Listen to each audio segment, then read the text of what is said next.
Hello, Greg from Balloon Market here, and welcome to BMTV. We're joined once again by Sue Bowler. Sue, thank you for coming. Thank you for having me. Sue is going to put her instructor hat on today, and she's going to show us how to make some amazing designs based on this. And she's also going to share with us how she gets her inspiration. So Sue, over to you. Well, thank you. So what I wanted to share today is just a couple of very simple designs using some great techniques. But really I wanted to show you where I start from. And I know that a lot of people say to me, you know, where do you get your inspiration from? But it's actually quite straightforward. If I know what balloons I'm working with, which obviously I do, before a job, I can actually look at the balloon and start to pull information from it. So in this instance, I've got two different ones going on here. Both have got the woodland theme, which is very, very on trend at the moment. Okay. For birthdays, for new babies, you know, it's a little bit different from your norm pink and blue. But today we're looking at this as a birthday balloon as well. And the things that really shout out at me are two elements on here.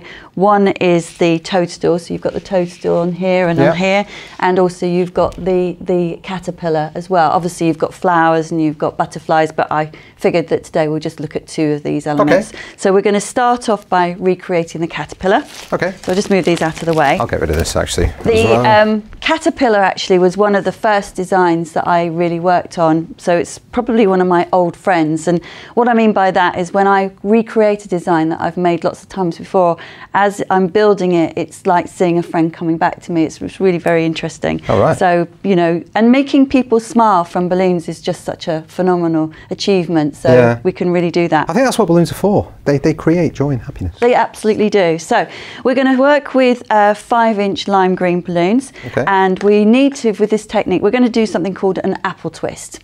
So I'm going to show you a few secrets to make sure that we do it correctly and that we don't have problems. So really the most important thing is to stretch the balloon. So I'm going to give the balloon a really good stretch, inflate it to its full 5 inches, so we know it's been taken to its full size, and then we're going to drop it down.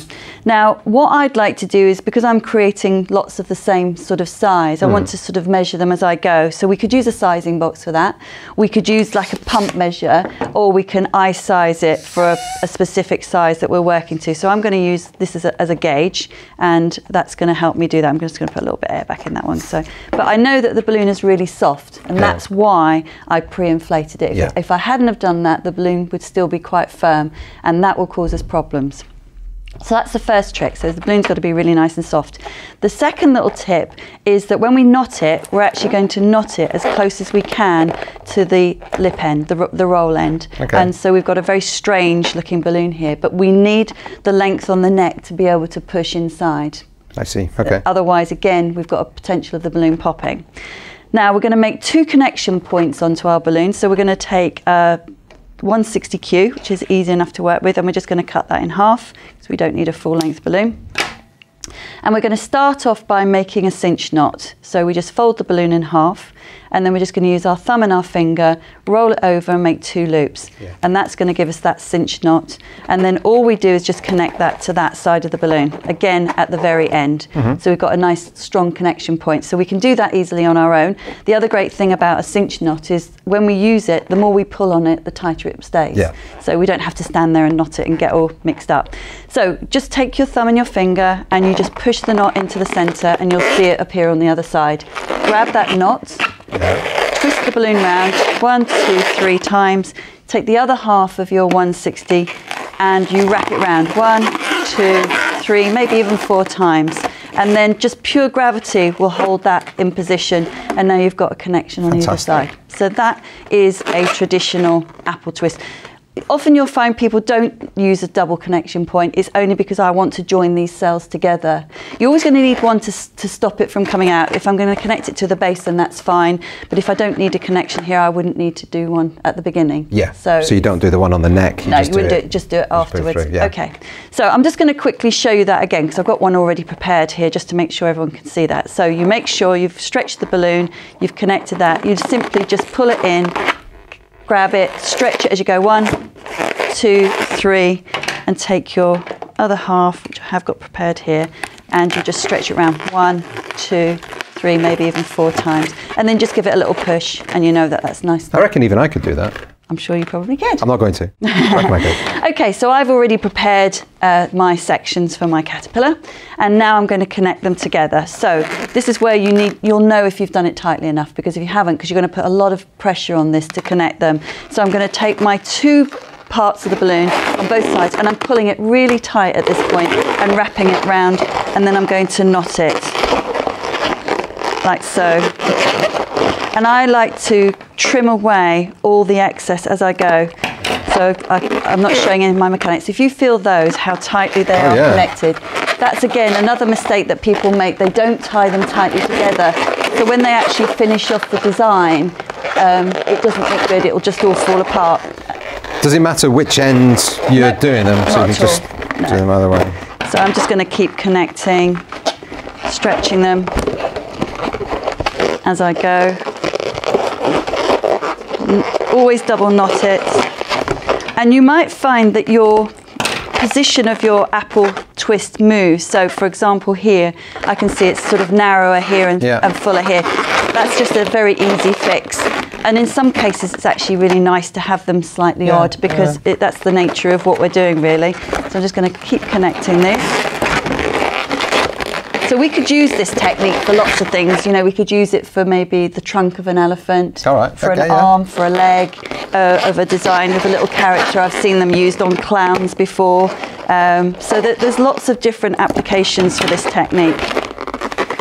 So we just add on as many cells as we want, whatever we think is going to work really well. And you can sort of see the caterpillar growing in front of us really. How many do you normally do?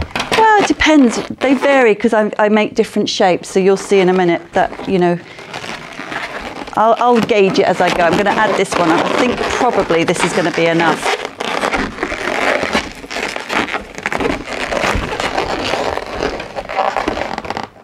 Okay, so this is where I quite like the fact that some of the cells are different shapes, because we can get a bit of movement in the shape. So yeah, I think we don't need any more than that, so we'll finish with that one there. So we've got the body of our caterpillar, so we can now make the tail. So for the tail we're going to just use a 260Q, so we're just going to use a small amount of that. We don't need much, and so I'm just going to cut it. Rather than try and inflate the whole balloon, it just saves time. I like to use the pocket pump when I'm inflating the tip end of a balloon, so I can just literally put the tip into the top and I can inflate it backwards. So I don't have to worry again about getting into the balloon from the other end. And I want to give a bit of shape into this. So I don't want it just to be dead straight. So just using a bit of movement, you can see we can get a bit of a shape going there. Decide if that's going to be a little bit, might even be a little bit too long. Just let a little bit of air out of that. And what's this going to be? This tail. Because all caterpillars have tails. Haven't you seen them? Yeah. And you do know I make this up as I go along. Of course. So we're just going to connect that in. So you can see this is totally no glue involved in any of this. So the less glue that we use in the design, obviously the better the design will be. Once you start gluing everything together, then we've got more potential for it to fall apart. And the great thing about a design like this is if it goes to a child and then manhandling it, it is really very, very strong. Yeah. Okay, so now we need to add a head. So we're going to just take a 5-inch balloon, and then we're going to decide on how big the head needs to be. So we can decide from here. I think that's a pretty good size. How big are caterpillars' heads in proportion to their body? That looks pretty accurate, Yeah, about that. Yeah, that's just the tail. Here we go. So again, we're going to tie that in really nice and tight.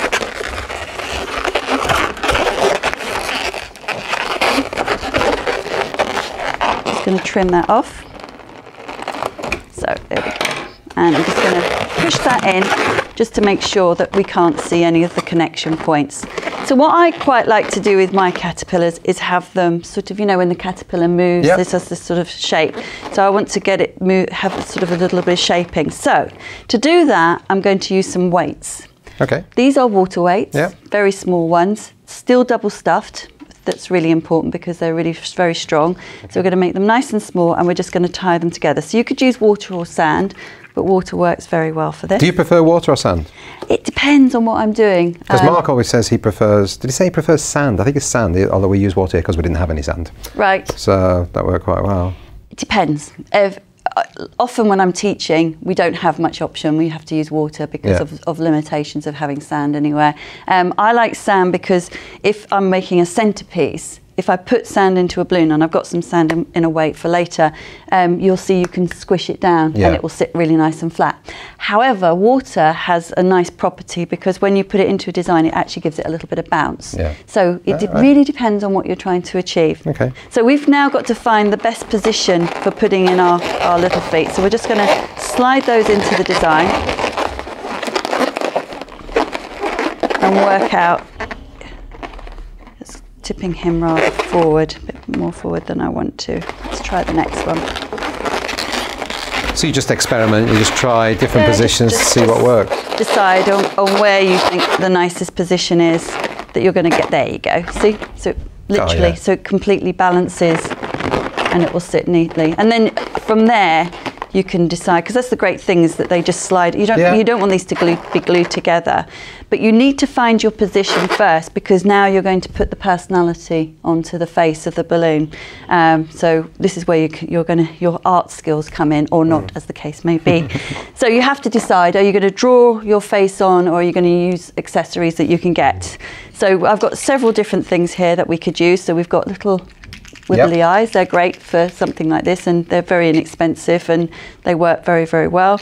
If you feel confident drawing, you can use Sharpie pens or Edding marker pens, and then the best white pen to use is the Edding. So it's great for that. So so you say Edding or Sharpie, because we actually talked about that on a previous BMTV. So that's interesting. Sharpie and Edding. Yes, they're both really good. They don't have any impact on the balloon in any shape or form, and they're quite deep and strong colours.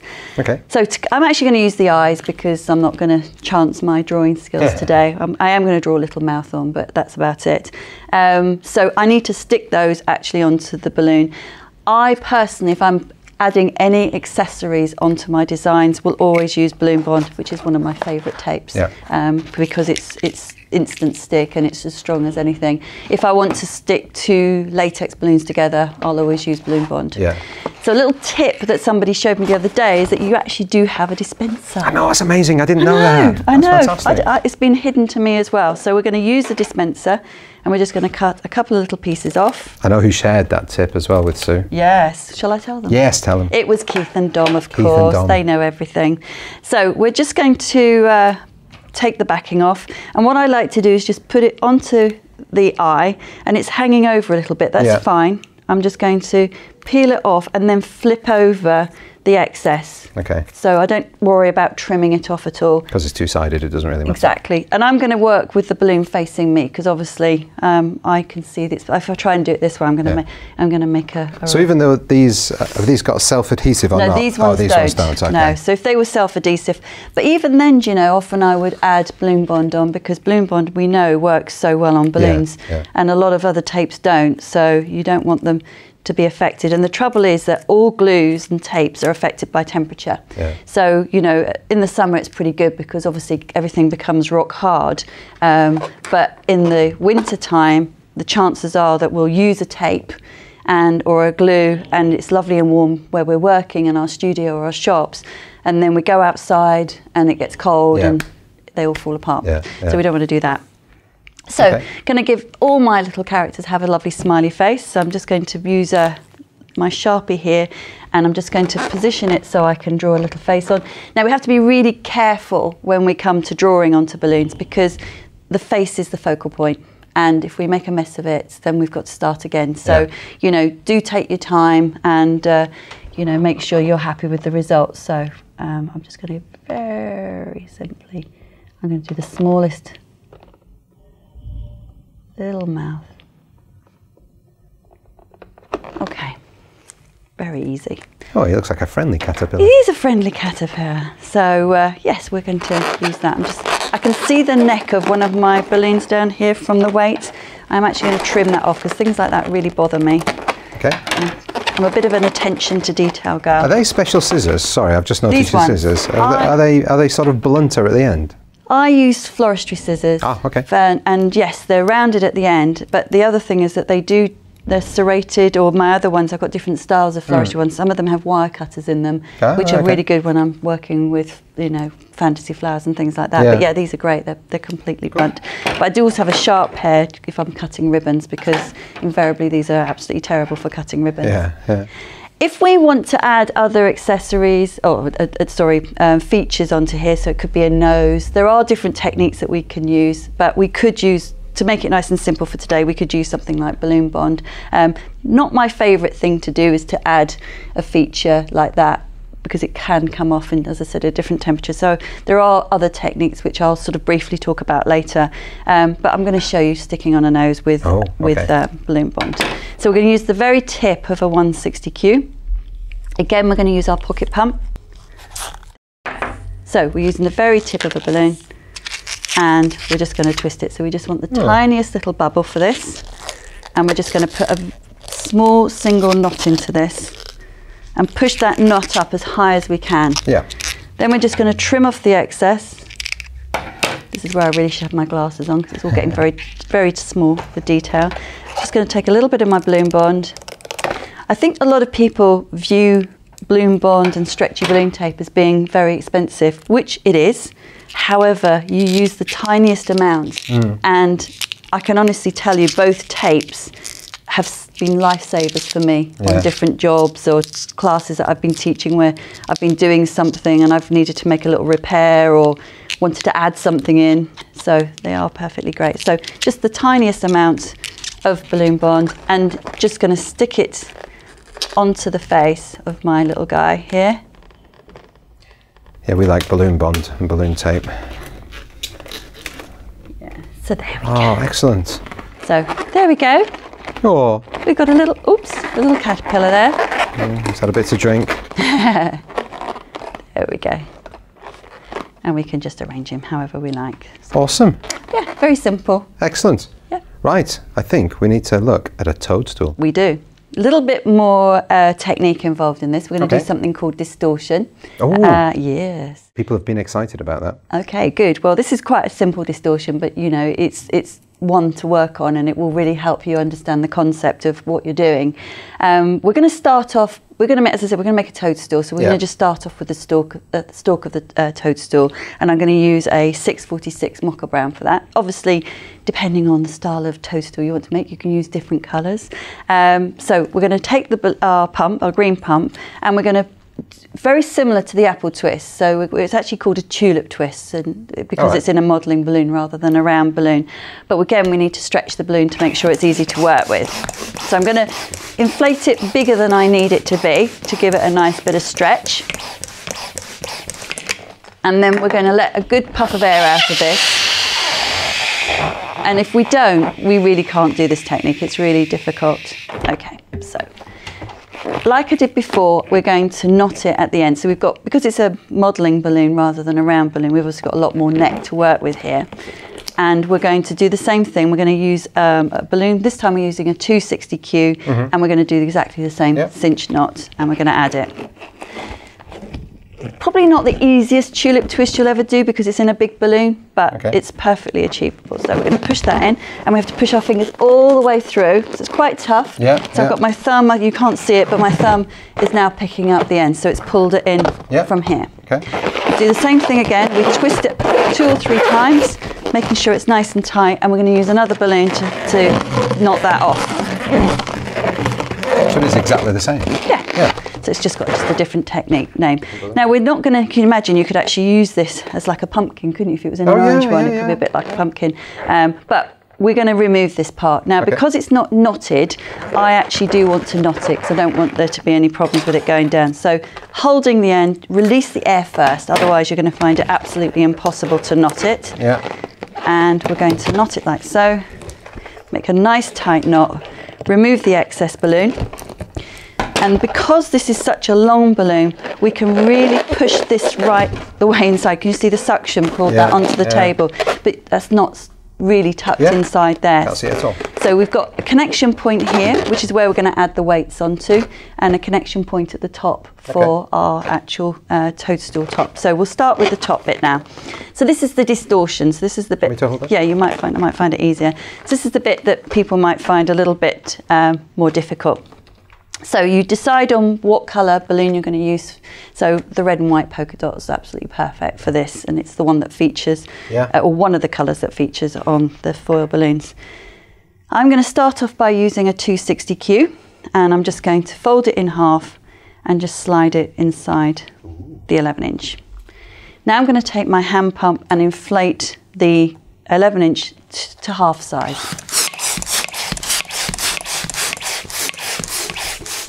Don't need it fully inflated because it's not going to be fully inflated.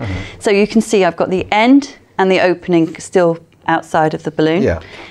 I prefer to go to using a pocket pump now. It's much easier to control because I've got to basically hold everything together and inflate the 260Q inside. Okay. So using the tip of the pocket pump, just going to slide that inside. So I've got the nozzle right the way into the neck like that. So I'm now holding the balloon, the 260Q in the pump, and I'm going to inflate the 260Q so it literally creates a circle around the 11-inch. Okay.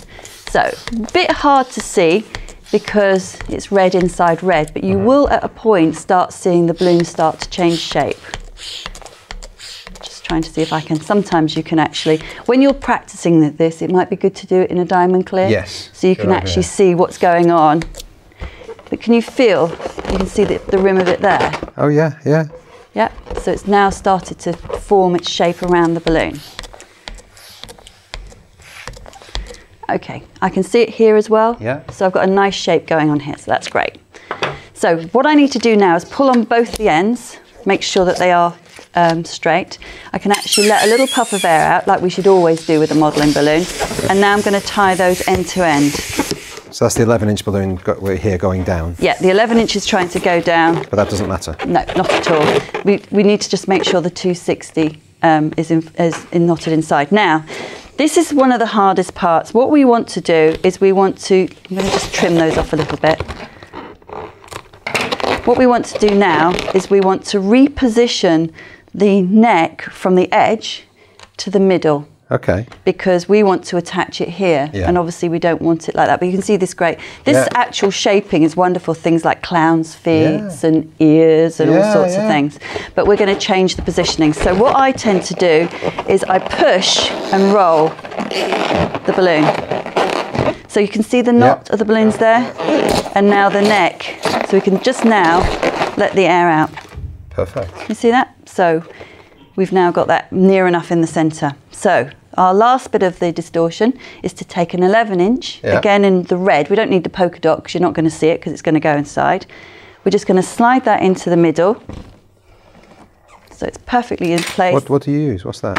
A chopstick. A chopstick? This is actually an Uncle Ben's chopstick. Yes. Available at unclebens.co. They're probably not. But no, honestly, this is probably one of my favourite little tools. It's always in my toolbox. It goes everywhere with me, all around the world. I suppose because it's just a nice blunt shape, really. Okay, so we've now positioned the balloon, and now we inflate it. So you're going to see the shape appear, but at this point the 260Q is still around the edge, and you've got balloon here and balloon there. I can probably just put a tiny bit more in there. Okay, I'm now going to knot the 11-inch, so don't knot the polka dot, just the one that's going inside, like so. Okay. It's just so freaky to see a balloon that shape. I know. It's really strange. But now the next bit is to start moving the 260. So you're actually repositioning it. That's fab. And now you get that lovely, lovely shape of a top of a toadstool that we can now attach. Let's take this end. We don't need anywhere near this amount of balloon, but we can attach it on. I'm going to use the neck of the polka dot, so I'm not even going to worry about the other 11-inch. And then I'm just going to pull that in really nice and tight and knot a couple of times. And now I'm just going to trim off all the extra balloon that I don't need. So now we have our lovely little toadstool. Brilliant. And then all I need to do is add some weight to it so it's going to stand up. So there's lots of different things we can use for weight for this. I say lots, there's a few options. I'm going to use some sand weights on this occasion rather than water weights, because with the sand weight I can actually manipulate them so they go nice and flat. And that's what I like in some of my designs. The other thing that I like to use is like a little tile, like a little bathroom tile. If it was going in for like a window display, which this sort of thing is perfect for window displays. Tiles are great. All you do is just use a little tiny tile and secure a 160 or a 260 to the tile using stretchy balloon tape. And it is fantastic. Really, really good. But now if I just use one weight on here, it's just going to wobble around. So if you want there to be stability, you actually need to use 3. So we're going to take 3 weights and tie them together. This one's a little bit smaller, but it won't matter. And then I'm just going to take the necks, those, and I'm just going to connect them into the bottom. And these look like little mushroom bits at the bottom anyway, so it's all in keeping. We just wanted to make sure that they're really nice and tight. And then just shape the weights until you get them to the desired shape. So those weights are perfect for manipulating and changing, as you said. So. And you can, but the nice thing is you don't get dead straight toe stills. They tend to, and if you do a lovely sort of grouping of these, I mean, if I was making a window display, I'd probably have 2 or 3 of these. I'd probably have a couple of bugs and then some, you know, obviously we can make flowers and everything. So if you bring that balloon up again, you can see if we just put these together, you just pop that behind him and then pop that there, you can see that we're starting to make a little collection of elements that we can use. And obviously if you're doing a party, that would make a really nice display for a table. See, and there's perceived value there as well, because just combining those 3 things, you could charge a lot more. It's not a bouquet or a single piece, but the combination of them all. You know, and then if you added the foil in as well, obviously you haven't got that inflated, but you know, if it is for a birthday, it makes a really lovely arrangement. So the whole thing just ties together. So yeah, it's just, you know, all I'm really trying to just show is just some really cool techniques that can really help to make something look really very special. But you know, all these techniques can be used in multiple different ways. You know, what I'd like to do is show you some different bugs that I've made that will let's do that. Let's get rid of this. And we'll be right back after this break. Hello! Have you always wanted to know how to make a bow out of a piece of ribbon? Today we find out. Perfect. So I love to add detail to all my designs, and something that I learnt pretty recently was how to make this beautiful bow using organza. That's great. So you're going to do it with me though? I am. Perfect. Okay. So if you just lay the ribbon over your hand and you've got your thumb holding it on top, we're actually only going to be working with these first 2 fingers, and then if you just open those 2 fingers, because you're going to wrap them round. So we start by going over the top and underneath the second finger. We go back in a figure of 8 behind the top finger, that's it.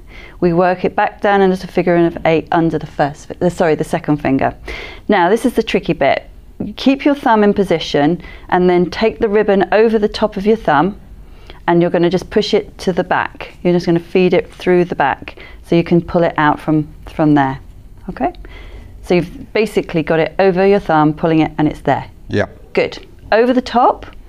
Now, because you've held your thumb, that loop on that thumb, what we're going to do is bring that ribbon over the top, and we're going to bring it from underneath and bring it back up on itself, underneath that loop, right?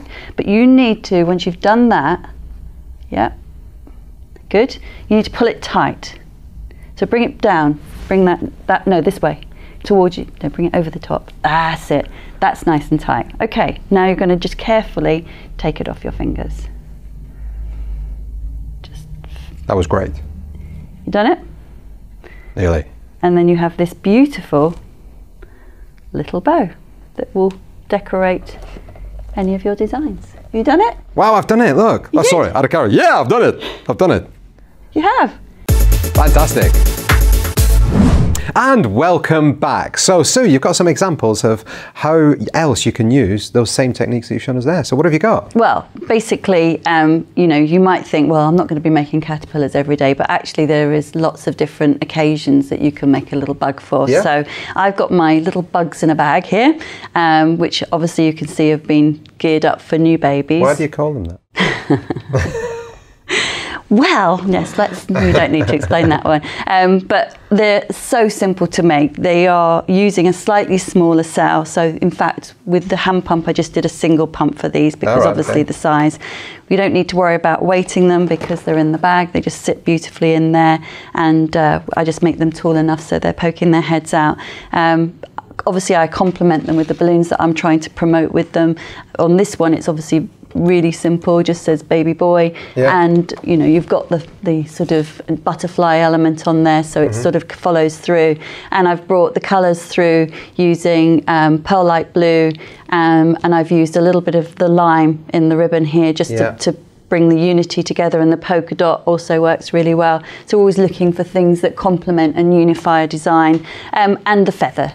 The little feather in the hair gives it really great visual movement, and you know, when you're delivering it and it's just sitting, can you imagine this just in a hospital sort of ward and people just seeing that little cuteness, and it is really very cute. But you compare that to somebody just dropping off an 18-inch get well soon balloon or whatever. Or new baby or whatever. I mean, that again, I mean, it's basically to cheer you, isn't it? So it could be for a new baby, it could be for, you can make it for Mother's Day with the right balloons, you know, get well soon. So sorry, you've got a bug, you know. Yeah, exactly. So yeah, definitely. Yeah. Love it. And this one, I used my cameo silhouette, and I just put sweet little baby bug on it, and obviously you could have put a new baby's name and anything else, but I just wanted to show you a little boy and a little girl here.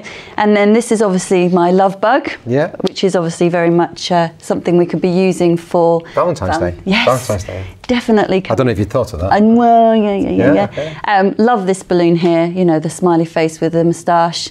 And obviously what I've done here is I've carried that through into the design. Again, I've used my silhouette here just to cut out a little moustache here, so it doesn't need a mouth. That's its focal feature here. In fact, I could probably have made the eyes and really copied this in very much so.